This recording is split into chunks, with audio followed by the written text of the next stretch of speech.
gacchami Buddhang saranang gacchami dhammang saranang gacchami Dhammang saranang gacchami sanghang saranang gacchami Sanghang saranang gacchami dutiyampi buddhang saranang gacchami Dutiyampi buddhang saranang gacchami dutiyampi dhammang saranang gacchami Dutiyampi dhammang saranang gacchami dutiyampi sanghang saranang gacchami Dutiyampi sanghang saranang gacchami tatiyampi buddhang saranang gacchami Tatiyampi buddhang saranang gacchami tatiyampi dhammang saranang gacchami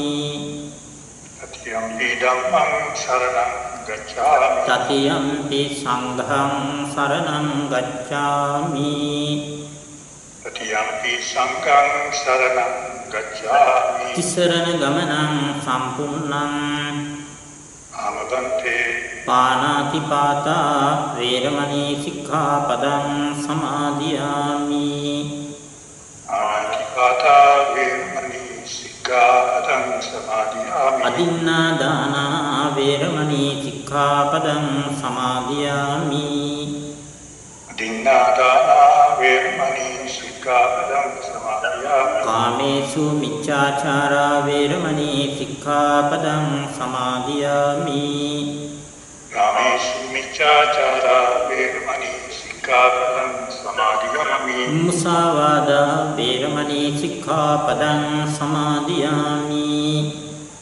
Musāvādā vemani sikkhāpadang samadhiyāmi සුරාමේරය මජ්ජපමා දට්ඨානා වේරමණී සික්ඛාපදං සමාදියාමි Ramire manchapama dattana vemani sikkhāpadang samadhiyāmi මේ තිසරණ සහිත වූ Nītisara sahitavu පන්සිල් සමාදන් වීමේ Ansil samadang vime කුසලානි සංස බලය Kushalani samsabalaya ශාන්ත නිර්වාණ ධාතුව Chanta nirvana dhatuva සුවසේම ප්‍රත්‍යක්ෂ කිරීම පිණිස Vasema pratyaksha kirima pinisa හේතු වේවා Veva සාදු සාදු සාදු sadhu නමෝ තස්ස භගවතෝ අරහතෝ සම්මා සම්බුද්දස්ස තුන් ලෝතිලක වූ භාග්‍යවත් වූ අරිහත් වූ සම්මා සම්බුදුරජාණන් වහන්සේට අපගේ උත්තමාංග නමස්කාරය වේවා.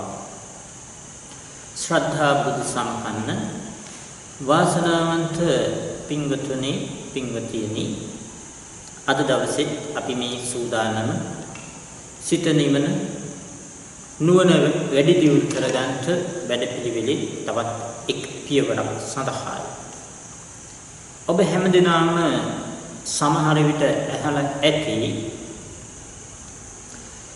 යෝචේ වස්ස සතං ජීවේ අපස්සං ධම්මමුත්තමං ඒකාහං ජීවිතං සේයෝ පස්සතෝ ධම්මමුත්තමං කියලා ලෝතර බුදුරජාණන් වහන්සේ එක්තරා අවස්ථාවකදී දේශනා කර පදාළ උතුම් ගාථාවක්.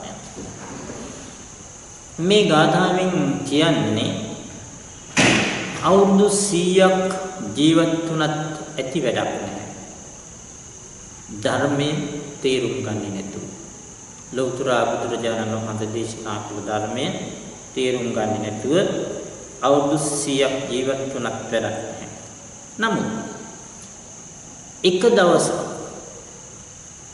ජීවත් වුණත් ඇති ඒ එක දවසේ ඇති ධර්මයේ තේරුම් අරගෙන නම් මේකෙන් කියන්නේ අන්නේ ධර්මතම වටිනවා මේ බුදුරජාණන් වහන්සේ දේශනා කළ වදාළ උතුම් ධර්මයේ තේරුම් ගැනීම. මේ තේරුම් ගැනීම කියලා කියන්නේ ප්‍රතිවේද වශයෙන්, ඒ කියන්නේ ප්‍රතිඵලය දැකීම. ගොඩක් වෙලාවට මනුෂ්‍ය ජීවිත ලබන අය මේ ධර්මය පිළිබඳ අවබෝධයක් බොහෝ දිනක් ලබන්නේ නැහැ. ලබන්නා වූ සුළු පිරිසෙන් ධර්මයේ පිළිබඳ කැමැති සුළු පිරිසෙනුත් බොහෝ පිරිසක් කරන්නේ ධර්මය කියවන සහ තේරුම් ගැනීමක් පමණයි. ඒ කියන්නේ සුතමය වශයෙන් නැත්නම් පරියප්ති වශයෙන් පොතේ දැනුම වශයෙන් ලබන එක පමණයි. ඊටමත් සුළු පිරිසක් පමණයි මෙහි සාරය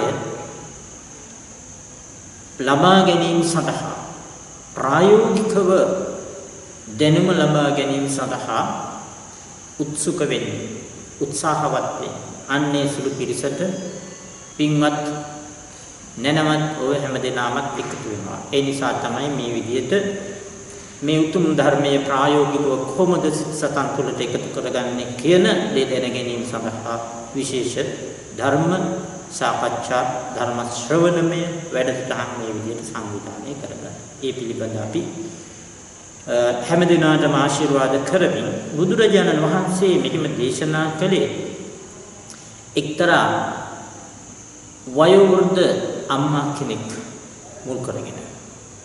ඒක ඔබ අපි හැමදිනාටම ගැළපෙන දෙයක්. ඒ මොකද බොහෝ දෙනා ජීවිතය ගැන බොහෝ අපේක්ෂාවන් බලාපොරොත්තුන් තියාගෙන ජීවත් වෙන්නේ. අනාගතේ මම මෙහෙම වේවි, මගේ නෑදෑයෝ මේ වගේ වේවි, ඒ අය හොඳ තැන් වලටපත් වෙලා මම වයසට ගියාම මම බලා ගනීවි.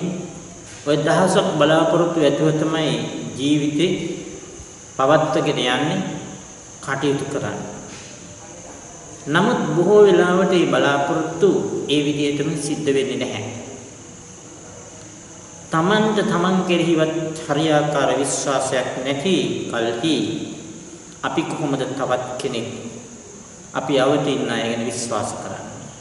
ඒ කියන්නේ අවිශ්වාසයක් ඇති කරගන්නවා කියන එක නෙමෙයි. අපිට බැරි වෙනකොට අන් අය අප කෙරෙහි උදව් කරાવી කියලා අපිට ස්ථිර වශයෙන් හිතන්න පුළුවන් කමක් නැහැ. ඒ නිසා අපි ජීවිතේ අනාගතයේ අනුන්ට පවරලා ජීවත් වෙනවට වඩා අනාගතයත් තමන්ගේ වගකීමක් කියන අදහසින් කටයුතු කිරීම වැදගත් වෙනවා.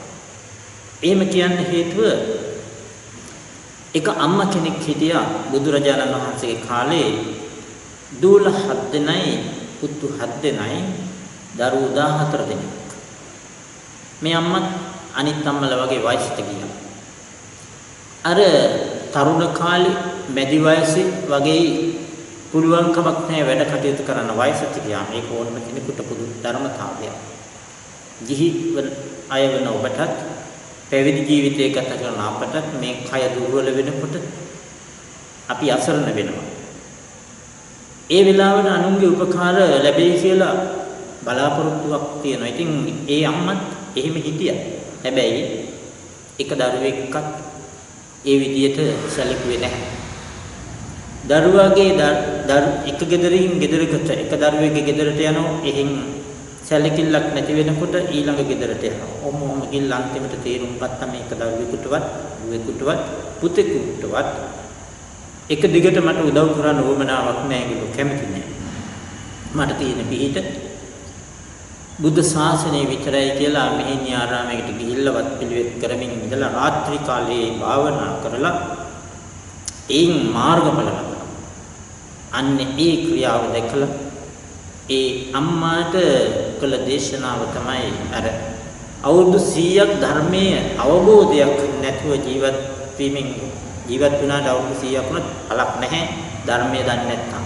ධර්මයේ ප්‍රායෝගිකව දැනගෙන ඒ කියන්නේ ප්‍රතිඵලය නෙලාගෙන එක මොහොතක් ජීවත් වුණත් ඒක ප්‍රයෝජනවත් කියලා පෙන්නනවා. ඒ නිසා අපේ ජීවිත උනත් හැමදාම මේ විදියට තියෙන්නේ නැහැ. පුංචි කාලයක් තිබුණා. මැදි තරුණ වයසක් තිබුණා. මැදි වයසක් තිබුණා. දැන් අන්තිම කාලෙ වෙන්න පුළුවන් ගෙවිගෙන යන්න නැත්නම් ඉදිරියේදී ඒ වයෝවෘද්ධ කාලය එනවා වෙන්න පුළුවන්. ඉතින් හැමදාම එක විදියට නැති නිරන්තරයෙන් ඇතිවෙමින් නැතිවෙමින් අනිත්‍යතාවයටපත් වෙන මේ මිනිස් ජීවිතයක් තුළ අපි පුළුවන් කාලේ මේ ධර්මය අවබෝධ කරගන්න උත්සාහවත් වුණොත් අර අසරණ වෙනකොට අසරණ වීමක් ඇත්තටම සිද්ධ වෙන්නේ. කය දුර්වල වුණත් ඊට ශක්තිමත් නිසා යන්න ඕන ගමන යාගන්න හැකියාව ලැබෙනවා. ඒ නිසා අන්න ඒ උතුම් ධර්මය අවබෝධ කරගන්නට බුදුරජාණන් වහන්සේ පෙන්වලා දුන්න මාර්ගය තමයි ආර්ය අෂ්ටාංගික මාර්ගය. ඒ උතුම් ධර්මය ප්‍රත්‍යක්ෂ කරගන්නට කියලා දුන්නු මාර්ගය තමයි ආර්ය අෂ්ටාංගික මාර්ගය. අපි සාකච්ඡා කළේ ඒ ගැන. ආර්ය අෂ්ටාංග මාර්ගයේ අපි කෙටියෙන් පැහැදිලි කරලා දුන්නා අංග තුනකින් සීල සමාධි ප්‍රඥා. සීලය විශේෂයෙන්ම අපිට වැදගත් වෙනවා. ඉන්ද්‍රිය සංවර සීලය. අපේ ඇස, කන, නාසය, දිව, කය කියන මෙන්න මේ ඉන්ද්‍රියන් අපි සිහියෙන් මේ ඉන්ද්‍රියන් භාවිත කළොත් අපේ සිතට වද දෙන්නා අපි නැවත නැවත සංසාරයේ බැඳ තබන්නා වූ කෙලෙස් ධර්මයන් ඇතුළු වීම යම් ප්‍රමාණයකට පාලනය කරගන්න පුළුවන්. ඒ නිසා තමයි ඉන්ද්‍රිය සංවර සීලය තමයි වැදගත් වෙන්නේ. ඉතින් එහෙම පාලනය කරගත්තම මේ සීලය තුලින් අපිට හැකියාව ලැබෙනවා කියලා කිව්වා. සිත තුල කැකෑරෙන්නා වූ නිරන්තරයෙන් දුවන පණින ඒ කෙලෙස් ධර්මයන් සංසිඳවන්න යටපත් කරන්න. ඒකට සමාධිය කියලා අපි කිව්වා. අන්නේ නීවරණ ධර්මයන් නැත්නම් කෙලෙස් ධර්මයන් යටපත් කළා වූ නිද්‍රෝපගත කළා අක්‍රීය බවටපත් කළා වූ සිත ශාන්තයි ප්‍රණීතයි කර්මන්නේ වැඩකට ගන්න පුළුවන් ශේම භූමියක් ෆීල්ඩ් එකක් වගේ කියලා කිව්වා. එහෙම මොහොතින් අපිට යථාර්ථය දැනගන්න අන්නේ ශාන්ත වූ සිත උපයෝගී කරගෙන අපිට යථාර්ථය දැනගන්නවා කියන්නේ නිවන් දකින්න ඕන ප්‍රඥාව. චතුරාර්ය සත්‍ය අපිට තේරුම් ගැනීමේ හැකියාව ප්‍රත්‍යක්ෂ කර ගැනීමේ හැකියාව ලැබෙනවා කියලා කිව්වා. අන්න ඒ සඳහා තමයි මේ සමාධිය නැත්නම් ශාන්ත සිත හදාගන්නේ කියලා අපි සාකච්ඡාව පසුගිය සති කීපය තුල කරගෙන ආවේ. ශාන්ත සිතක් හදාගන්නේ කුමක් පිණිසද? ඒකට මඟ පිළිවෙල කියලා දුන්නා. ලෞතර බුදුරජාණන් වහන්සේ කෙරෙහි ශ්‍රද්ධාව වැඩෙන විදියට, විශ්වාසය වැඩෙන විදියට, ඒ කියා දීපු මඟ කෙරෙහි විශ්වාසය වැඩෙන විදියට අපි බුදු ගුණ නිතර සිහි කිරීම වැදගත් වෙනවා. ඒ තුල අපේ සිත සෝමනස්ස වෙන නිසා, සතුටු ඇති වෙන නිසා, කනස්සල්ල දුරස් වෙන නිසා, ආරක්ෂාව අපිට හැපෙන නිසා අපිට ඉතිරි භාවනා කරගන්න පහසු වෙනවා. දෙවෙනුවට අපි මතක් කළේ මෛත්‍රී භාවනාව. නීවරණයක් විදියට ව්‍යාපාද නීවරණය අපිට නිතර බාධා කරනවා. තමා නිසා සහ බාහිර පරිසරයේ දේවල් නිසා, අනුන් නිසා අපිට කනස්සල්ල ඇති කරනවා, තරහ ඇති කරනවා. නමුත් යම් කෙනෙක් මෛත්‍රී භාවනාව වඩනවා නම් ඒ අපි තුල තියෙන සිතේ ඇති වෙන උපටිගය නැත්තම් දේශය යටපත් කරමින් අපිට ඒ සිතේ කනස්සල්ල වෙනුවට සිතේ සතුට සෝමනස්සය හදා ගන්න පුළුවන් කියලා. ඒත් එක්කම ඊළඟට අපි මතක් කළා අසුභ භාවනාව. කාමච්ඡන්ද නීවරණය නැත්තම් දෙවි ආශාව කියන එක අපි සිත කිලිටු කරන ධර්මතාවය. සිත වික්ෂිප්ත කරන ධර්මතාවය. ඒ නිසා එය යටපත් කරගන්න නම් ශරීරය පිළිබඳ තේරුම් ගනිමින් අසුභ භාවනාව කිරීම තුළ සිත සතුට ඇති කරගන්න, සංසිඳීමක් ඇති කරගන්න පුළුවන් කියලා කිව්වා. ඒ වගේම මතක් කළා මරණ සති භාවනාව. කම්මැලිකම්, කුසල් කටයුතු පමා කිරීම වැනි දේවල් නිසා අපි බාධා කරගන්නවා මේ නිසිමග යන්නේ. අන්න ඒක වළක්වන්න වීරිය වැඩි වෙන්න, වීරිය ඇති කරගන්න, උත්සාහය ඇති කරගන්න මරණ සති භාවනාව වැඩිම වැදගත් වෙනවා කියලා ආරක්ෂක භාවනාව සඳහන් කරලා තමයි අපි ප්‍රධාන භාවනා මාර්ගයක් විදියට. දැන් මේ ආරක්ෂක භාවනා තුන විදර්ශනාවට යන්න පුළුවන් සිත තැම්පත් වුණොත්, නමුත් අපි තවත් විශේෂ භාවනා ක්‍රමයක් ලෝකේ බොහෝ දෙනා පිළිගත්ත ආනාපාන සති භාවනාව කරන්නේ කොහොමද කියලා මතක් කළා. ඒක බුදුරජාණන් වහන්සේලාගේ සත්පුරුෂයන් වහන්සේලාගේ ප්‍රධාන භාවනා ක්‍රමවේදය නිසා ඒක මහා පුරුෂ භාවනාව කියලා හඳුන්වලා දුන්නා. බෝසතාණන් වහන්සේගේ කාලේ බුදු වන්නට ගුණ පුරන බෝසත් අවදී මේ ආනාපාන සති භාවනාව නිරන්තරයෙන් පුරුදු කරලා තිබුණා කියලා කියනවා. ඒ විතරක් නෙවෙයි බෝධි මූලයේදී ආරම්භ කළේ ආනාපාන සති භාවනාවෙන් කියලා කියනවා. ඒත් එක්කම පිරිනුවන් පාන මොහොත දක්වා බොහෝ වෙලාවල් වල තථාගතයන් වහන්සේ විහරණය කළේ වාසය කළේ ආනාපාන සතිය තුලින් කියලා කිව්වා. මේ ආනාපාන සතිය ඒ තරම් වටිනවා. මොකද සිත තැම්පත් කරගත්තොත් ආනාපාන සතියෙන් ඊට පස්සේ අපිට අනිත් ඕනෑම භාවනාවකට යන්නත් පුළුවන් පහසුවෙන්ම කියලා අපි මතක් කරලා දුන්නා. ඉතින් ඒ තරම් වටින ආනාපාන සති භාවනාව පළවෙනි පියවර තමයි අපි ඊයේ සතියේ කියලා දුන්නේ. සතෝ අස්ස සති සතෝ පස්සති කියන මේ පිළිබඳව අපි පැහැදිලි කළා කෙටියෙන් අවස්ථානුකූලව. ආනාපාන සති භාවනාව හෝ වේවා වෙනත් භාවනාවක් හෝ වේවා අපි ආරම්භ කරනකොට සතර ඉරියව්වෙම භාවනා කළ හැකි. නමුත් විශේෂයෙන්ම ඉඳගෙන භාවනා කරනවා නම් ඉඳ ගන්න ඕන පිළිවෙලක් මතක් කළා. ඕනෑම භාවනාවකට ඍජුව ඉඳ ගැනීම, කෙලින් ඉඳ ගැනීම ඊටමත් වැදගත් වෙන කාරණේ මතක් කළා. ඉතින් ওই කරුණු කාරණා මතක් කරගෙන අපි දැන් සතෝ අස්ස සති සතෝ පස්සති කියන්නේ නැවත මතක් කරනවා නම් කෙටියෙන් ගන්න හුස්ම ඇතුළට ගන්න හුස්ම සිහියෙන් නුවණින් දකිමින් සිහියෙන් හා නුවණින් දකිමින් ඇතුළට ගැනීමත් පිට කරන හුස්ම ඒ විදිහටම සිහියෙන් පිට කිරීමත් කියන එක. ඉපදුණු දවස් ඉඳලා මේ දක්වා මරණාසන්න මොහොත දක්වාත් අපි හුස්ම ඉහළ පහළ ගන්නවා. යම් දවසක මේ හුස්ම ඉහළ පහළ ගැනීම නවතින්නේ මේ ජීවිතයෙන් සමුගන්නවා. නමුත් ඔබ හිතලා බැලුවොත් මේ වෙනකන් කියන්නේ ආනාපාන සති භාවනාව කියන එක පුරුදු කරේ නැත්නම් ඔය හුස්ම ඉහළ පහළ ගන්නවා කියන එක හිතලා සිහියෙන් සහ නුවණින් කළ කෙනෙක් නැති වෙන්නේ. ආනාපාන සති භාවනාව වඩන්න ඕනේ කියලා හිතපු දවසේ තමයි ඉස්සෙල්ලාම සිහියෙන් සහ නුවණින් මේ හුස්ම රැල්ල බලන්නේ. හුස්ම රැල්ල හෙලන්න හිත වැඩ කරන එක ඇත්ත. නමුත් මම මේ කියන්නේ භාවනාව වශයෙන් මම හුස්ම ගන්නවා, මම හුස්ම පිට කරනවා කියලා හිතලා භාවනා කරේ ඊට පස්සේ. ඉතින් එතෙන් පටන් ඔබ නිරන්තරයෙන් මේ හුස්ම රැල්ල ගන්න එක පිළිබඳ හිත යොදනවා නම් ඒක සෑම අවස්ථාවකම මම මතක් කරලා දුන්න ඔබේ සිත හුස්ම රැල්ල කෙරෙහි බැඳිලා ඔබට හුස්ම රැල්ල සිතේ යම් සංසිඳීමක් එහෙම නැත්නම් සිත වික්ෂිප්ත වීම අඩු වෙලා හුස්ම රැල්ල කෙරෙහි හිත බැඳිලා පවත්ව ගන්න පුරුදු කරගන්න පුළුවන් කියලා.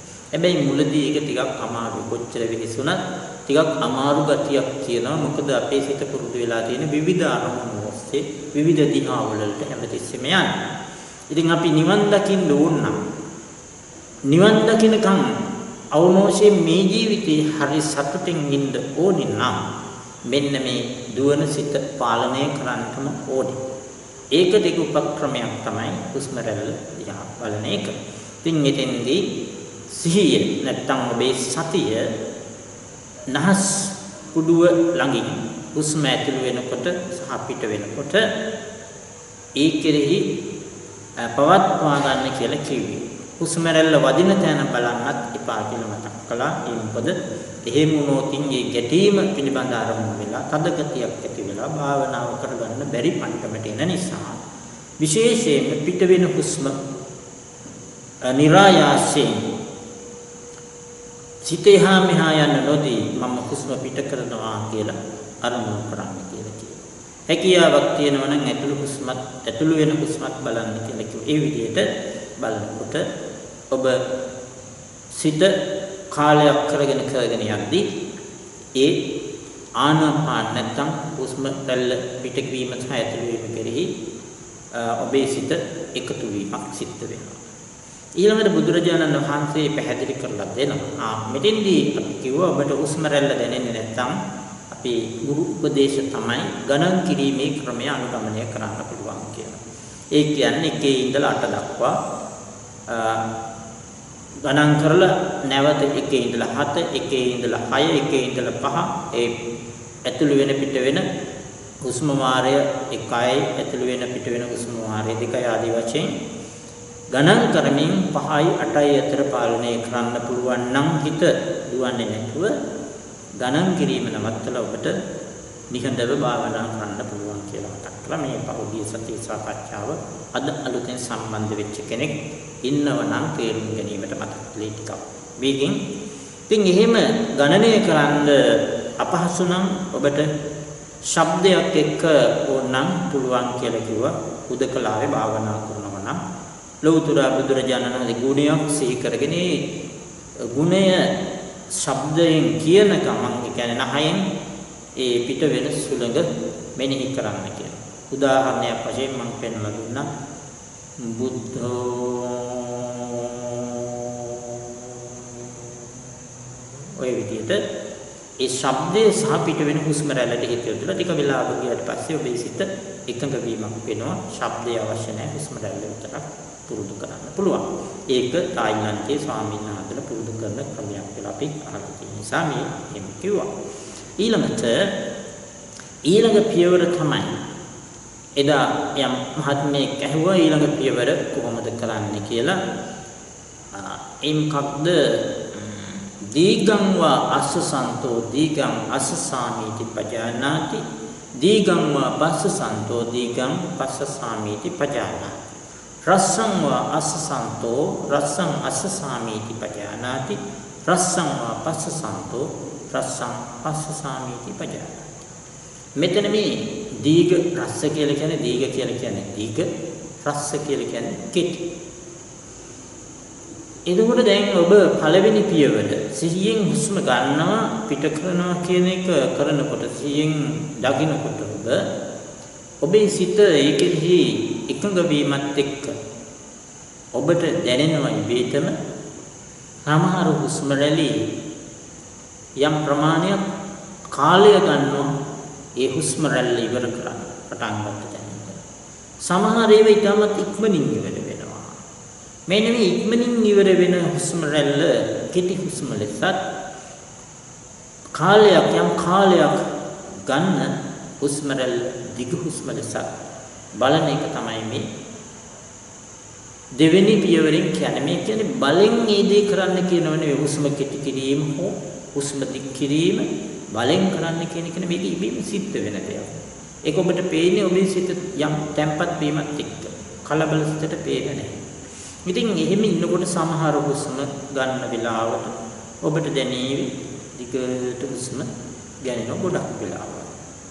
තවත් සමහර වෙලාවට ඔබට පේන්නේ ඉක්මනින් හුස්ම ගැනීම සිද්ධ වෙනවා. ඉතින් එහෙම වෙන්න එක් හේතුවක් තමයි අපේ ශරීරයට අවශ්‍ය ඔක්සිජන් අවශ්‍යතාවය වෙන්න පුළුවන් නේද? හුස්ම රැල්ල තුළින් අපි ඔක්සිජන් සපයන එකනේ කරන්නේ. පිට කරන හුස්ම රැල්ල තුළින් කාබන් ඩයොක්සයිඩ් පිට කිරීම කරන්නේ. ඉතින් කාබන් ඩයොක්සයිඩ් ඉතින් ඔබට ශරීරයට සෛල වලට අවශ්‍යතාවය අනුව අපි හුස්ම ගන්න වේගය ප්‍රමාණය වෙනස් වෙනවා. ඉතින් අපි ඒක නෙමෙයි මෙතන හිතන්නේ මේ දිග හුස්ම රැල්ල මේ කෙටි හුස්ම රැල්ල කියලා අවබෝධයක් එක්ක කරගන්න. මොකටද මේ දිග මනින්නේ? ඔබ මනිනවද මෙච්චර දිගක් විනා මෙච්චර තප්පර ගානක් හුස්ම රැල්ල මෙච්චර තප්පර ගානක් කෙටි රැල්ල එහෙමද? නෑ. එහෙම බලන්න කියන එක නෙවෙයි කියන්නේ. යම් කාලයක් ගත වෙනවා කියන එක තේරුම් ගන්න නිසා ඒ කාලය කොච්චරද කියන එක බලන එකක් නෙවෙයි මෙතන. ඒකනේ බලාපොරොත්තු වෙන්නේ ඔබේ සිත ඔබේ සිහිය හුස්ම රැල්ලේ තියනවාද කියලා අඛණ්ඩව පවත්වා. අඛණ්ඩව ඔබේ හුස්ම රැල්ලට හිත බැඳලා තබන එක තමයි මේ දිග හුස්ම මේ කෙටි හුස්ම කියලා මෙනෙහි කරන්න කියලා බුදුරජාණන් වහන්සේ පෙන්වනවා. ඒකනුත් කරන්නේ සතිය දියුණු කිරීම. සිහිය දියුණු කිරීම තුළ එකඟ බව වැඩි දියුණු කිරීම තමයි සිද්ධ වෙන්නේ දෙවෙනි පියවර. ඉතින් දෙවෙනි පියවර ඔය විදිහට සිහියෙන් හුස්ම ගන්නකොට හෝ පිට කරනකොට ඔබට දැනෙනවා ඔන්න හුස්ම දිග හුස්මක් මේ යන්නේ. කෙටි හුස්මක් මේ කියලා ඔබේ හිතට දැනෙනවා. ඒ දැනීම තමයි එදන බලාපොරොත්තු වෙන්නේ. ඒක දැනෙන්න නම් ඔබ සිහියෙන් ඉන්න ඕන. ඔබේ සිත දුවනවා නම් ඒක දැනෙන්නේ නැහැ කොහොමද? දැන් ඔබ අතීතයේ භාවනා කළ පුරුදු කෙනෙක් නම් ওই මොහොත වෙනකොටත් යම් කායික වශයෙන් පහසුකම් ඔබට දැනෙනවා. ඒ කියන්නේ සිතට දැනෙන පහසුව කයටත් දැනෙනවා. ඒකට නම් පෙර භාවනා කළ පුරුද්ද තියෙන්න ඕන. ඉතින් එහෙම වෙලත් නැහැ. දැන් තාම එහෙම මුකුත් නැහැ. නමුත් යම් සංසිඳීමක් තියෙනවා.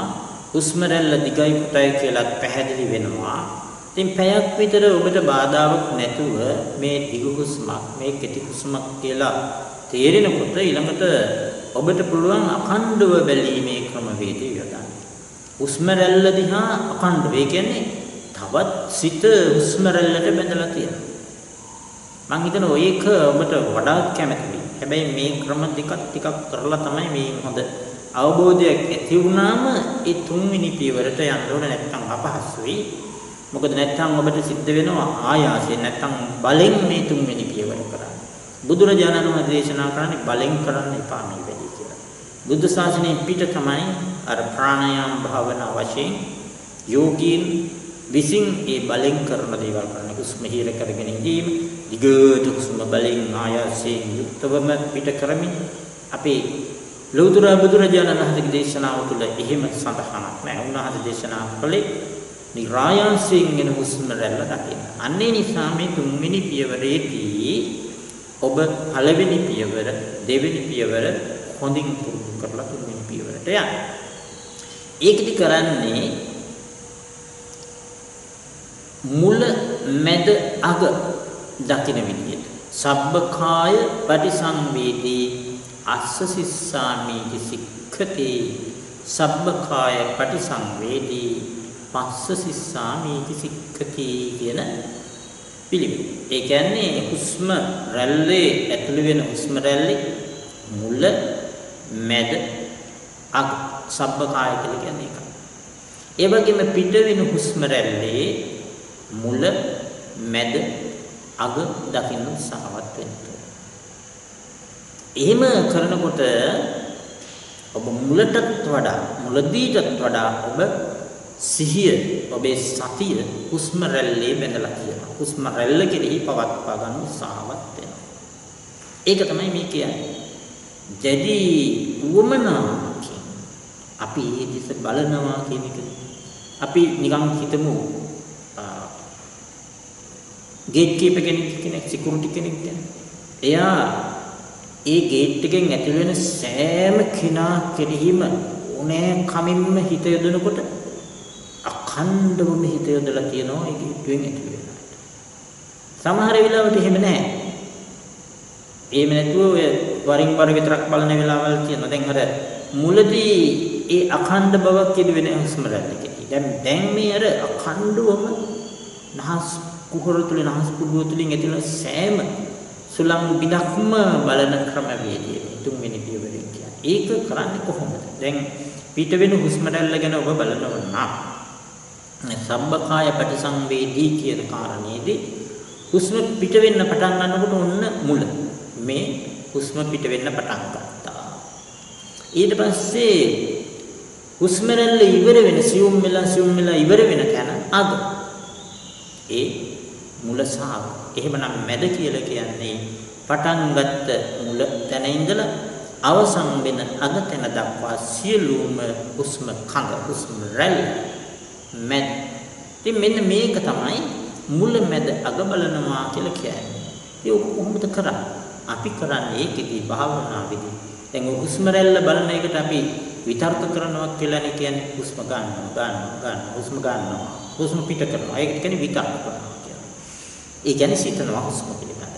දැන් මේකෙදි කරන්නේ විතර්කයේ වැඩි කරන හුස්ම ගන්න පටන් ගන්නකොට ඔන්න පටන් ගන්න මෙතන ඉඳලා හුස්ම ගන්නවා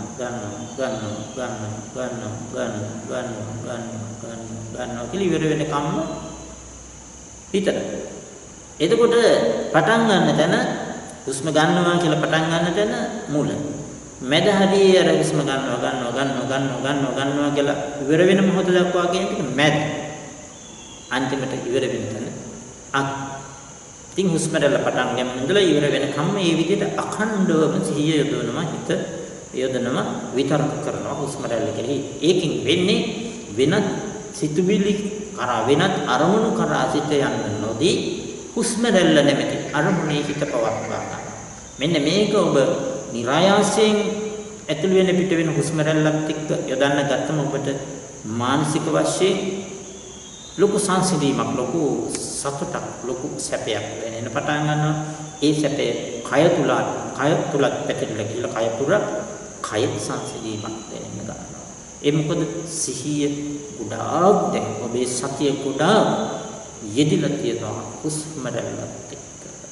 ඉතින් ඒ නිසා මේ මුලමෙද අග බැලීම ඉතාමත් වැදගත් වෙනවා. මුළු පියවරවල් දෙක පුහුණු කරලා මේ පියවරට එනකොට ඔබට ආනාපාන සතිය ගැන හොඳ රසයක් හොඳ උවමනාවක් ඇත්තටම ඇති වෙයි. මොකද අර දැනෙන යම් යම් කායික සහ මානසික සංසිඳීම සැපය හේතු කොටගෙන ඒක නැවත වරක් මතක් කරනවා නම් මුලැමැදක බැලීමේදී ඔබට කරන්න තියෙන්නේ හුස්ම පිට කරන එකේදී හුස්ම පිට වෙනවා පිට වෙනවා පිට වෙනවා පිට වෙනවා පිට වෙනවා පිට වෙනවා පිට වෙනවා පිට වෙනවා හිතෙන් මෙනෙහි කරන එක කණ්ඩව මෙනෙහි කරන ඒත් එක්කම හිතෙන් තේරුම් ගන්න පටන් ගත්තා හුස්ම රැල්ල ගෙවිගෙන ගියා අවසන් පටන් ගත්තා හුස්ම රැල්ල ගෙවිගෙන ගියා අවසන්. ඉතින් මෙන්න මේ විදිහට අපේ හිත නිරන්තරයෙන්ම බඳ තියා ගන්නවා හුස්ම රැල්ල කෙරෙහි තුන්වෙනි පියවරේදී. ඒක තමයි සබ්බකාය පටිසංවේදී අස්ස සිස්සානි සික්ඛති කියලා කියන්නේ. දැන් මෙතෙන්දී ඔබට පාලි වචනය ගැන බලනකොට පුංචි වෙනසකුත් පැහැදිලි කරලා දෙන්න වෙනවා. මුල පියවර දෙකේදීම අපි කිව්වේ සතෝ අස්ස සති සතෝ පස්ස සති දීගං වාස්සන්තෝ දීගං අස්ස සාමීති පජානාති කියලා. මුලදී කිව්වා මේ දිගට හුස්ම ගන්නකොට හුස්ම ගන්නවා කියලා දැනගන්නවා. පජානාති කියලා කිව්වේ දැනගන්න. දැන ගැනීමක් තමයි ඒක කරන්නේ. දැන් මේ තුන්වෙනි පියවරට එනකොට කියනවා සබ්බකාය පටිසංවේදී අස්ස සික්ඛා මීති සික්ඛති. සික්ඛති කියන්නේ හික්මෙනවා. හික්මෙනවා කියන්නේ සංවර වෙනවා. ඒ මොකක්ද? සියලු ආශ්වාස කය කෙරෙහි හුස්ම රැල්ල කෙරෙහි අපි ඇතුළු වෙන හුස්ම රැල්ල කෙරෙහි හික්මීමක් ඇති වෙනවා. සංවර වීමක් ඇති වෙනවා. පිට වෙන හුස්ම රැල්ල කෙරෙහි සංවර වීමක් ඇති වෙනවා. ඒ වගේම මේක කියලා තියෙන්නේ අස්ස සිස්සාමීති සික්ඛති පස්ස සිස්සාමීති සික්ඛති. මේ කියන්නේ පාලි භාෂාවල බලමු අනාගත කාලයට. ඉතින් මෙහි විශේෂ අර්ථයකුත් මේ බුද්ධ දේශනාව තුළ තියෙනවා. නිකම්ම එහෙම දේශනා කළා නෙමෙයි.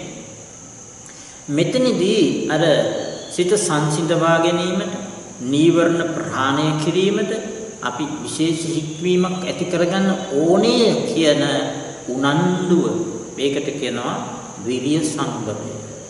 ඒකට කියනවා උත්සාහයට කියන වීර්ය සංවරය. ඒ වගේම මේ අවබෝධ කරගන්න ඕනේ කියන නුවණක් හිතෙන්න ඕනේ. ඒ නුවණට කියන ඥාන සංවරය. ඒ වගේම මේ අවබෝධ කරගන්න සිහිය අවශ්‍ය වෙනවා. ඒකට කියනවා සති සංවරය. මෙන්න මේ හික්මීම සති සංවරය, මනාව සිහිය, විරිය සංවරය, උසස් උනන්දු, ඥාන සංවරය, උසස් නුවණ මෙන්න මේවා එකතු කරගෙන මේ පියවරේ ඉඳලා ඉදිරියට යන්න ඕනේ කියන එක තමයි ඒ විශේෂයෙන් හඳුන්වලා දුන්නේ. ඒ නිසා බුදුරජාණන් වහන්සේ පෙන්ලා දුන්නා දැන් මේ තුන්වෙනි පියවරට යනකොට ඔබට කොහොමදත් මුලට වඩා දැන් ප්‍රඥාව දියුණු වීගෙන එනවා. මොකද නීවරණ යම් මට්ටමකින් සංසිඳීගෙන එනකොට ඔබේ ප්‍රඥාව තමයි ඉහළට. සද්දා, විරිය, සති, සමාධි කියන අනිත් ඉන්ද්‍රිය ධර්ම ඔබේ ඉහළට වැඩෙනවා. ඉතින් මෙන්න මේවත් වැඩිමත් එක්කම ඔබේ ඥාන සංවරය, සති සංවරය, විරිය සංවරය කියන මේවා ක්‍රමානුකූලව වැඩෙනවා. ඉතින් ඒවා තව තවත් දියුණු කරගන්න ඕනේ කියන සංඥාව ඇතිවම ඔබ දැන් ඒ හුස්ම රැල්ල කෙරෙහි අඛණ්ඩව මෙනෙහි කරනවා. ඉතින් අර ගණනා ක්‍රමයක් ඔබට ඒකට ඕනනම් උපයෝගී කරගන්න පුළුවන්. මුලදීම කිව්වේ හුස්ම රැල්ල බලනකොට ඕනනම් 1යි කියලා ගනින්න කියලා. 2යි කියලා. ඒකම ඔබට මේකදී යොදා ගන්න පුළුවන්. ඒ මොකක්ද? හුස්ම රැල්ල පටන් ගන්නකොටම පිට වෙන්න හෝ ඇතුළ වෙන්න 1යි කියන එක දිගටම මෙනෙහි කරනවා. පටන් ගන්නකොට 1යි කිව්වා. ඊට පස්සේ 1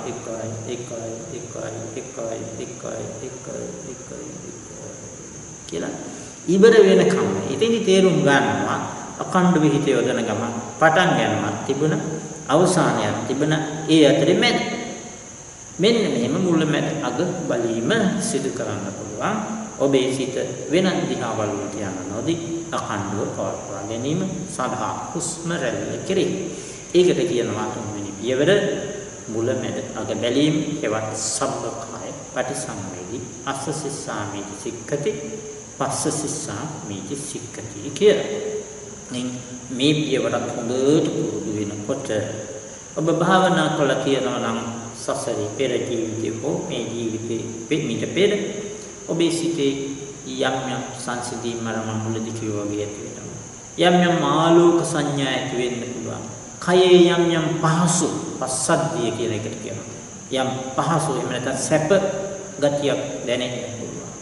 ඒ කිසිම දෙයකට හිත යොදන්න එපා. ඔන්න දැන් යෝගින් වරද්ද ගන්න තැන. ඔන්න දැන් මගේ කයේ මේම සැප දැනෙනවා කියලා හිතන්න ගත්තොත් භාවනා අරමුණින් පිට කී. ඔන්න මට දැන් ආලෝකයක් පීගෙන එනවා කියලා හිතන්න ගත්තොත් භාවනා අරමුණින් පිටට ගිහිල්ලා. ඉතින් ඒ නිසා මේ පේනා වූ කිසිම සංඥාවක් සමහර වෙලාවට ඔබ ඉස්සෙල්ලා හිතපු දේවල් නිසා මේ ඔබ හිතන දේවල් නිසා භාවනා අරමුණට අමතරව මේවා පේන වෙනවා. ඒ නිසා ඒවා භාවනාව නිසා වැඩෙන දේවල්ද නැද්ද අපි දන්නේ. ඒ නිසා අපිට අවශ්‍ය නැහැ හුස්ම රැල්ලෙන් පිට එන කිසිම හොඳ දෙයක් හෝ ඒවා නරක දෙයක්. කිසිම අරමුණක් පිටට ගන්න එපා. හුස්ම රැල්ල ඔබේ භාවනාව ආනාපාන සතිය නම් ඔබේ සිත යොදන්න ඕනේ හුස්ම රැල්ලට පමණයි. ඒ නිසා ඒ අතරේ පේන කිසිම දෙයක් ගැන, ඒ අතරේ දැනෙන කිසිම දෙයක් ගැන සැප දුක කිසිම දෙයක් කෙරෙහි හිත නොයදා. ඒවා අමතක කරලා, ඒවා ඈත් කරලා ගමමින් ඔබ හුස්ම රැල්ල තුලම ඉන්න.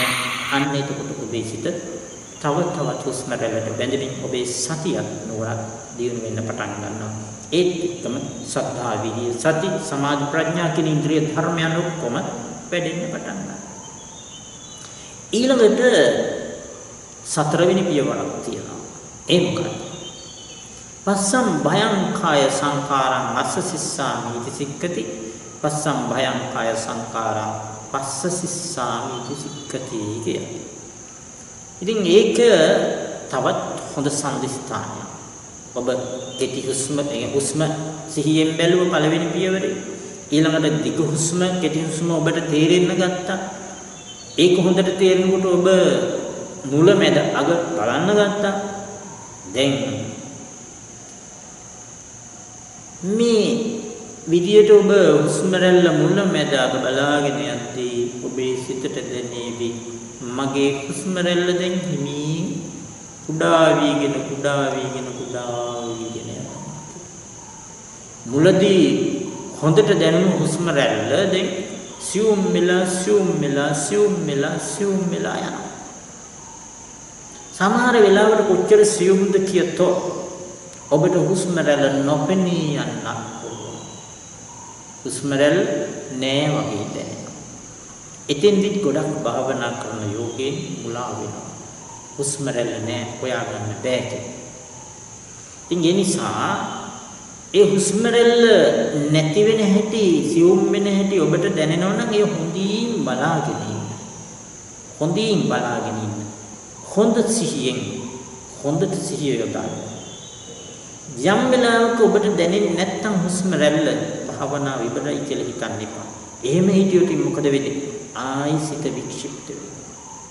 විවිධාකාර සිතුවිලි ඇවිල්ලා ක්‍රමානුකූලව ටික ඔබේ සිත වික්ෂිප්ත කරලා දානවා. ඒ කියන්නේ ඔබ භාවනාවෙන් හද වැටෙනවා. එහෙම නැත්නම් ඔබට නිින්ද යන්න පුළුවන්. ඒ නිසා කිසිවකට රැවටෙන්න එපා. ඔබ කරන්න ඕනේ මොකක්ද? ඒ හුස්ම රැල්ල සියුම් වෙන හැටි බලන්න. ඒක හොඳ සිහියෙන් සහ නුවණින් හොඳට බලන්න. ඒකට ප්‍රබල සිහියක් අවශ්‍ය වෙනවා. ඊළඟට මොකද කරන්නේ? හුස්ම රැල්ල නෑ වගේ දැනෙනවා නම් අර ඉදි කට්ටක් නැති වෙලා සොයන කෙනෙක් කොච්චර උවමනාවකින් එක සොයනවද? නැත්තම් අපි හිතමු මේක රත්රන් ඉදි කට්ටක් කියලා නේද? කොහොම හරි හොයාගන්නනේ බලන්න. ඒ වගේ මේ නැති වෙච්ච හුස්ම රැල්ල නැති වෙන විදියක් නෑ. ඇයි? හුස්ම නැත්තම් මැරිලා නේද? මැරිලා නෑනේ නේ. ඒ නිසා තාම හුස්ම ගන්නවා කියන චේතනාවෙන් හොඳට විමසීමත් බලන් හුස්ම ගන්නවා කියලා. එතකොට ඔබට සියුම් හුස්ම රැල්ලක් පේන්න පුළුවන්. අන්න ඒක දැක්කොත් ඔබ ජයගත්ත කෙනෙක් බවට පත් වෙනවා. මොකද අන්නේ හුස්ම රැල්ල අහුණු කෙනාට තමයි පඤ්ඤාවන්ත සයන් ධම්ම බුදුරජාණන් වහන්සේ දේශනා කරන මේ ධර්මය නැනවතාට කියලා. එයාට තමයි මේ භාවනා නිමිති වැඩෙන කෙනා. එතනින් භාවනාව නතර කළොත් හරි ඒ සොයා ගන්න බැරි වුණොත් හරි එතකොට මේ ආනාපාන සති නිමිත්ත වැඩෙන්නේ නැහැ. මේ ආනාපාන සති නිමිත්ත වැඩෙන්න නම් ඔබ හොඳ සිහිය සහ හොඳට නිවන යොදලා සිත වික්ෂිප්ත වෙන්න නොදී ඔබ මේ කටයුත්ත කරන්න. ඒ වුණොත් විතරයි ඔබට ඒ සියුම් හුස්ම රැල්ල පේන්නේ. එහෙමත් පේන්නේ නැත්තම් ආයෙ පටන් ගන්න මුලින් ඉඳලා අර සතු වස්ස සති සතු පස්සති කියන තැනින් ඉඳලම හොඳට බලන්න. එහෙම වාර කීපයක් පුරුදු වෙනකොට අර සියුම් හුස්ම රැල්ල ඔබට අල්ල ගන්න පුළුවන් වෙනවා. අන්නේ හුස්ම රැල්ල කියන්නේ දැඩි සිහියක්, දැඩි සතියක්, හොඳ සතියක් සහ නුවණක් ඔබ යොදලා තියෙනවා. ඒත් එක්කම හුස්ම රැල්ල තුලින් ඔබට යම් නිමිත්තක් පහළ වෙන්න පුළුවන්. ඒ කියන්නේ එක්කෝ හුස්ම රැල්ල ඔබට පේන්න ගන්නවා. එහෙම නැත්නම් ඔබ ඉදිරියේ හුස්ම රැල්ල නෙමෙයි ආලෝකයක් මතුවෙලා ඒ ආලෝකය හුස්ම රැල්ල හා සම්බන්ධ වෙන්න ගන්නවා. උදාහරණයක් වශයෙන් අපි හිතමු ගිනි පෙනෙල්ලකට පිඹිනවා වගේ. අපේ කටින් පිට කරන සුළඟ නිසා ගිනි පුළඟුවේ ආලෝකය වැටෙනවා. අනේ වගේ ඔබේ මුව ඉස්සරහා ඇතිවෙනා වූ ආලෝකමත්ය ඔබේ හුස්ම රැල්ල නිසා ආලෝකමත් වෙනවා වගේ ඔබේ සිතට පේන්න ගන්නවා. ඇස් දෙකට නෙමෙයි. එක්කෝ හුස්ම රැල්ලම ඔබට දකින්න ලැබෙනවා. අර නහයෙන් සමහර අය මම දැකලා තියෙනවා සිගරට් බිල නහයෙන් දුම් පිට කරන්නේ. එහෙම නැත්නම් සීතල පරිසරයක යනකොට අපි හුස්ම ගන්නකොට පිට කරනකොට නහයෙන් මීදුම් වගේ එහෙම නැත්නම් මාළය වගේ පේන්නේ. අන්නේ වගේ දෙයක් දකින්න සියුම්. එහෙම නැත්නම් සියුම් නූලක් වගේ දෙයක් දකින්න. සියුම් ආලෝක කිරණයක් වගේ දෙයක් දකින්න. ඒකට වඩා අපි හැබැයි හුස්ම ගන්නවා පිට කරනවා කියන සංඥාවම තමයි මෙනෙහි කරන්නේ. අර මොනවා දැක්කා. අපි පිට කරන්නේ මේ සිහි කරන්නේ මොකද? හුස්ම ගන්නවා පිට කරනවා. අන්න එහෙම සිහි කර ඉන්නකොට අර පේන දෙයට වඩා ඒ පෙනීම අපේ හුස්ම රැල්ලේ අපි හිත තියාගෙනකොට ඒ හුස්ම රැල්ල තුළින් ඒ ආලෝකමත් වෙමින් ඉන්න ගන්න. මෙන්න මේ යන්තම් ඒ ස්වභාවය දකින්නකොට ඒකට බුදුරජාණන් වහන්සේ පෙන්වලා දුන්නේ උග්ඝහ නිමිත්ත කියලා. ඒ කියන්නේ සකස් වීගෙන එනවා මේ භාවනාව තුළින් හැදෙන්න ඕනේ ප්‍රතිඵල. සකස් වීගෙන එනවා. හරියට ඒක නොමේරු බීජයක්. පැලයක් හදන්න දැන් ඇටයක් සකස් වෙන්න සූදානම් වෙච්ච අවස්ථාව. ඉතින් අපි වෙන දේවල් වලට නැතුව තාමත් හුස්ම රැල්ලට හොඳට හිත යොදනකොට අර පේනා වූ සියුම් දේ හුස්ම රැල්ලෙන් ප්‍රභාස්වර කරනවා. ඒ කියන්නේ ආලෝකමත් කරනවා. ඒක යම් වෙලාවක් කොහොම කාලයක් පුරුදු වෙනකොට සිත වික්ෂිප්ත වෙන්න නොදී වෙනත් අරමුණු වලට යන්න නොදී හුස්ම රැල්ලම බලාගෙන අපි ඉන්නකොට ඒ ආලෝකමත් දේ තව තවත් ආලෝකමත් වෙලා දීප්තිමත් වෙලා අපේට ප්‍රතිභාග නිමිත්ත වශයෙන් පේනවා. ඒ කියන්නේ හුස්ම රැල්ල හා බැඳුණු හුස්ම රැල්ල තුලින්ම හටගත්තා වූ ආලෝකමත් දෙයක් විදියට ඔබට පේන්න ගන්නවා. මෙන්න මේ වෙලාවට ඔබට කය පිළිබඳ කිසිම දෙයක් දැනෙන්නේ නැහැ. ඔබේ කය ඔබට දැනෙන්නේ නැහැ.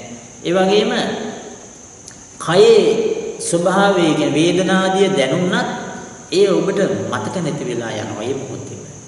ඔබට ශබ්ද ඇහුණත් ඔබට මතක නැති වෙලා යනවා ඒ මොහොතේ. භාවනාවේ නැගිටලා ශබ්ද බලනකොට ශබ්ද ඇහුණ බවක් දැනේවි. හැබැයි මොකද්ද කියලාවත් දන්නේ නැහැ. ඇයි? එය මෙනෙහි කරලා නැහැ. ඔබ හිතේ අර හුස්ම රැල්ලෙන් නැගුණු නිමිත්ත මෙනෙහි කරනවා. අන්නේ නිසා ඒ මොහොතට කියනවා ඒ ආලෝකමත් නිමිත්තත් සහිත ඔබ සිතන ඔබට ඇහෙන දේ ඔබ නොසිතන ඔබට දැනෙන දේ ඔබ නොසිතන ඔබ නිමිත්ත තුල ඉන්න ඒ ස්වභාවයට කියන උපචාර සමාධිය කියලා. මම කලිනුත් කිව්වා අනිත් භාවනා ගැන කියනකොට ඒ තුල තියෙනවා හුස්ම ගන්නවා පිට කරනවා කියන සංඥාව. විතර්කය. ඒ වගේ මේ වෙනකොට ඒක මේ નિરાයාසයෙන්ම සිත තුලින් මේන හුස්ම ගන්නවා පිට කරනවා කියන සංඥා. ඒකට කියනවා විචාරය. විතක්ක විචාර. දැන් මේ හුස්ම ගන්නවා පිට කරනවා කියනකොට ඒ ආලෝකය තුල අපිට පේනවා ආලෝකය තුල ඒ සිද්ධිය වෙනවා ආලෝකය ප්‍රබල වෙනවා අඩු වෙනවා ඒ සිතේ සංඥානුව ඒ කියන්නේ ඔබේ කාර්මණික ඉන්නවා කියන එක වෙන දෙයක් නෙමෙයි. ඉතින් ඒ අවස්ථාව විතක්ක ਵਿਚාර ඒත් එක්ම දැන් ඔන්න ප්‍රීතිය සිත තුළ ඇති වෙනවා ප්‍රබල ප්‍රීතිය. ඒ ලක්ෂණය තියෙනවා. ඊළඟට ඒත් එක්කම තියෙනවා සිතේ පුදුමාකාර සැපයක්. ඒකට කියනවා සුඛය කියලා. ඒ සැපේ කය පුරා පැතිරලා ගිහිල්ලා තමයි අර කය නොදෙනී යන්නේ. ඉතින් මුලදී කයේ පුදුම සැප ගති දැනලා අන්තිමට ඒක නොදෙනී යනවා. ඒකට කියනවා සුඛය කියලා. ඊළඟට සිත ඒකම වෙන කිසිම අරමුණකට යන්නේ නැතුව හුස්ම රැල්ල තුලින් හැදිච්ච අර ආලෝක ස්වභාවය දිහා බලාගෙන ඉතින් එතකොට ඒ මොහොත උපචාර සමාධියේ තවදුරටත් වඩන්න එය අර්පණා සමාධිය බවට පත් වෙනවා. එය අර්පණා සමාධිය. උපචාරයට ඇතුළු වෙන්නේ ඒ කියන්නේ අර්පණාව නැමැති තැනට ඇතුළු වෙන්නේ ඉස්සෙල්ලා මොහොත උපචාරය. ගෙදරකන දොරටු වගේ. ඒතකොට ගේ ඇතුලේ තියෙන දේ දොරටුවේ ඉන්න කෙනාට පේනවා. අර්පණා සමාධිය කියලා කියන්නේ දොරටුවෙන් ඇතුළු වුණා. ඒකට වඩා හොඳට පේනවා. අර උපචාරයේ තිබුණු ටිකම තමයි අර්පණාව ඇතුලේ තියෙන්නේ මොකද? විතක්ක, හුස්ම රැල්ල දිගිරීම, විචාර, නිරායාසයෙන්ම සීම, පීති, සතුටෙන් සැදෙන, සුඛ, සැපයෙන් සැදෙන ඒකාග්‍රතාව. කියන්නේ සිතේ ඒකඟ බව වෙන කිසිම දෙයක් නැතුව මේ අරමුණේ ඉන්නේ. ඒ මොහොත කොහොමද බඳුනගන්නේ? අන්නේ වෙනකොට ඔබට කිසිම ශබ්දයක් ඇහෙන්නේ නැහැ. ඔබට කායිකව කිසිම දෙයක් දැනෙන්නේ නැහැ. ඔබ අර නිමිත්ත පෙනි ඔබ ඉන්නවා කියලාවත් ඔබට දැනෙන්නේ නැහැ. ආලෝකයක් හෝ යම් නිමිත්තක් ඔබ ඉදිරියේ ඔබ පේන්න තියෙනවා හිතට. ඒ තුල ඔබ ඉන්නවා. මේකට කියනවා ප්‍රථම ධානය සමාධිය කියලා. විවිච්ඡේ කාමේ විවිච්ඡේ අකුසලේ ධම්මේ සවිතක්කං සවිචාරං විවේකජං ප්‍රීති සුඛං පඨම ඥාන ඔබ සම්පජ්ජ විහෙරති කියලා බුදුරජාණන් වහන්සේ දේශනා කළා. ඉතින් මම මේ දැන් පැහැදිලි කරේ ආනාපාන සතිය ඔබ පියවරින් පියවර හරියට කරගෙන ආව නම් ඒ කියන්නේ සියෙන් හුස්ම රැල්ල බැලීම දිග කෙටි හුස්ම රැල්ල තේරුම් වෙනකම් බැලීම ඒ වගේම මුලමැද අග බැලීම සංසිඳන ආකාරයේ හුස්ම රැල්ල බැලීම කියන මේ කරුණු ටික කරගෙන එනකොට හරියට කරා නම් මෙන්න මේ මට්ටමට වෙනවා. ඉතින් මේකෙදි ඔබ කල්යාණ මිත්‍ර ඇසුර අවශ්‍ය වෙනවා. යම් මේකින් ඔබ කල්යාණ මිත්‍ර ඇසුරක් නැත්නම් මේ වෙන්නේ මොකක්ද කියලා දන්නේ නැතිකම නිසා ඔබට මේ තේරුම් ගන්න බැරි වෙනවා. කල්යාණ මිත්‍රය කියන්නේ හොඳ මිතුරා මේ මග කියා දෙන්න පුළුවන් අය සිදුකරන්න ඕන.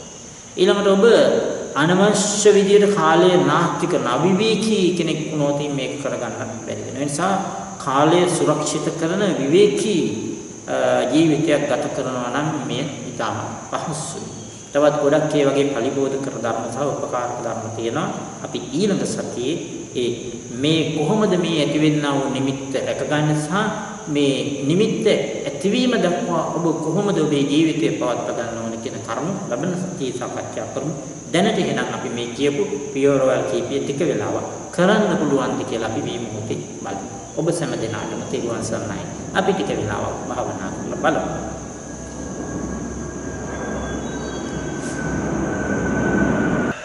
පාරසෝමහස වහන්සේට අප්‍රමාණ පින් අදත් ඉතා වටිනා ධර්ම දේශනාවක් අපිට අපත් දුන්නා. නම් වහන්සේට අද දේශනාව නිමා කරන් දැන් අවස්ථාව අනතුරුව පුණ්‍යානුමෝදනාවට මහත්මියක් සූදානම් සිටින අවසරයි. හොඳයි. අද දවසේ අපිට ඉතාමත් වටිනා දහම් කොටසක් සාකච්ඡා කරන්න ලැබුණා. ඉතින් ඒ සාකච්ඡා කිරීම තුළින් අපි ජනිත කරගත්තා වූ සියලු කුසල ධර්මයන් ලෝතර බුදුරජාණන් වහන්සේට බුද්ධ පූජාව වේවා, ශ්‍රී සද්ධර්ම රත්නයට දහම් පූජාවක් වේවා, ආර්ය මහා සංඝ රත්නයට සංඝගත දක්ෂිනාවක් වේවා, ගුරුතුමන් වහන්සේලාට ගුරු පූජාවක් වේවා. හැදෙව් වැඩි දෙමව්පියන්ට මේ සියලු කුසල ශක්තිය නිවන් පිණිසම හේතු වාසනා වේවා කියලා ප්‍රථමයෙන් ඉදිරිපත් කරමින් ඊළඟට අද දවසේ මේ වගේ කටයුත්තකට මඟ පෑදෙන්නේ අපේ ගුරුතුමන් වහන්සේලා නිසා. ඒ අතරේ අපවත් වී වදාළ මහෝපාද්‍ය ජිනවංශාභිදාන මහා ස්වාමීන්ද්‍රයන් වහන්සේ, නාවිනේ මහා ස්වාමීන්ද්‍රයන් වහන්සේ වගේම ධර්ණාගම කුසල ධර්ණාගෝධිනිය ධර්ණාගම කුසල ධම්ම ස්වාමීන්ද්‍රයන් වහන්සේ යනි අපවත් වී වදාළ සියලුම ස්වාමීන්ද්‍රයන් වහන්සේලාට මේ පින් අනුමෝදන් කරනවා. ස්වාමීන් වහන්සේලා අතු බෝධිකින් නිවන් අවබෝධ කරගන්න මේ කුසල් හේතු වාසනා වේවා. ඒ වගේම විශේෂයෙන්ම සජීවත්ව වැඩ සිටින බුරුම රට භාවනා මධ්‍යස්ථානයේ ආචින්න මහා කියාළු ස්වාමීන්ද්‍රයන් වහන්සේට මෙන්න ඔබ ආයතනයේ වැඩ සිටිනා වූ පූජනීය මඩුගල්ලේ මහා නාම ස්වාමීන්ද්‍රයන් වහන්සේටත් අපිට දැනගන්න ලැබෙන පරිදි උන්වහන්සේ යම් අසනීප තත්වයකින් සිටිනවා නම් නිරෝගී සුව ලබන්නත් මේ කුසල ශක්තිය හේතු වාසනා වේවා කියලා අපි විශේෂයෙන් ආශිර්වාද කරනවා. ඒ වගේම සම්බන්ධීකරණය කටයුතු කරන මේ පැත්තේ අපි පූජනීය පියරත්න ස්වාමීන් වහන්සේ වගේම ඔබතුමන්ලාගේ පැත්තෙන් අපි රත්නායක මහත්මයාටත් ඒ සහභාගී වෙන සියලු දෙනාට අපි ආශිර්වාද කරනවා. අනන්ත බුදු ගුණ දහම් ගුණ සංගුණ සත්‍යානුභව බලයෙන් සියලු කරදර බාධක දුරු වෙලා උසස් ලෙස මේ උතුම් ධර්මයේ ප්‍රත්‍යක්ෂ කරගන්න ශක්තිය වාසනා වේවා. ඔබ සෑම දිනාටම මේ සියලු කුසල් ඒ ධ්‍යාන සමාධි ගුණ වැඩි දියුණු කරගෙන විදර්ශනා ඥාන ගුණ වැඩි දියුණු කරගෙන චතුරාර්ය සත්‍ය අවබෝධ කරගන්නටම හේතු වාසනා වේවා කියලා අපි ආශිර්වාද කරනවා. සියලු සත්වයෝ සුවපත් වෙත්වා සුවපත් වෙත්වා සුවපත් වෙත්වා.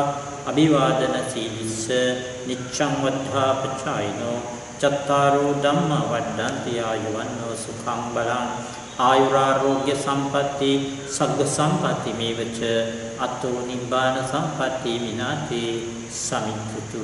සියලු සත්වයෝ සුවපත් වෙත්වා දුකින් මිදෙත්වා නිවන සැනසෙත්වා. සාදු සාදු සාදු. එසේනම් ධම්ම පුණ්‍යානුමෝදනාවට අවස්ථාව. තෙරුවන් සරණයි. ගෞරවනීය දේශකයන් අවසරයි. අද දිනද අපි කෙරෙහි අනුකම්පාවෙන් වැඩි කෙනෙක් අපහට ආනාපාන සති භාවනාව පියවර වශයෙන් වැඩි යුතු ආකාරය පිළිබඳව වැඩි දුරටත් විස්තරාත්මක විග්‍රහයන් කරමින් ගම්බින් තුන්න දේශනයක් පැවැත්වූ මුනිපන් දුලක් සිංහල සමිත ස්වාමීන් වහන්සේට මේ සියලු දෙන්නේ පාද නමස්කාර පූර්වකව විඥාන වන්දනා කරමි. දේශනීය සංවිධානය කළ පින්වතුන් ධර්ම දානය දීමෙන්ද ඔබ වහන්සේ ධර්ම දේශනයේ පැවැත්වීමෙන්ද අප සැම ධර්ම ශ්‍රවණය කිරීමෙන්ද රැස් කරගත් පුණ්‍ය සම්භාරය ඔබ වහන්සේට නිදුක් නිරෝගී චිර ජීවනය පිණිස හේතු වාසනා වේවා. තුනුරුවන්ගේ ශරණින් තව තවත් ශාසනික මෙහෙවර කිරීම සඳහා ශක්තිය ධෛර්යය ලැබේවා. කල් නොයවාම ප්‍රාර්ථනීය බෝධියකින් උතුම් නිවනින් නිවි සැනසීම පිණිස ඔබ වහන්සේට මේ සියලු පින් හේතු වාසනා කුසල පාරමිතාවක් වේවා. ඔබ වහන්සේගේ ගුරු උතුමන් වහන්සේලාට පින්වත් මෞර්ය දෙපළට මේ පින් උතුම් නිර්වාණ අවබෝධය පිණිසම හේතු වාසනා වේවා. මෙම ධර්ම දානය සංවිධානය කළ පින්වතුන්ටත් අවශ්‍ය කටයුතු සම්පාදනය කළ පින්වතුන්ටත් වැඩ හිඳිමින් දේශකයන්න් වහන්සේට අක්ෂණයෙන් සහාය වුණු පූජ්‍යපාද කට්ටුමුවැවේ පියරතන ස්වාමින් වහන්සේ ඇතුළු තාක්ෂණ සහාය මෙහෙයවීම කළ පින්වතුන්ට ධර්ම ශ්‍රවණය කළ ඔබ අප සැමට සිදු කරගත්තා වූ මෙම උතුම් පුණ්‍ය ක්‍රියාව කල් නොයවාම උතුම් නිවනින් නිවි සැනසීම පිණිසම හේතු වාසනා කුසල පාරමිතාවක්ම වේවා. සියලු දෙනාටම දෙවන් සරණයි. එනම් ස්වාමීන් වහන්සේට නමස්කාර කරමි. සීලවන්තං ගුණවන්තං පුඤ්ඤක්කෙත්තං අනුත්තරං තුලදේන මාරත්තං පාසිතුං වන්දිතුං වරං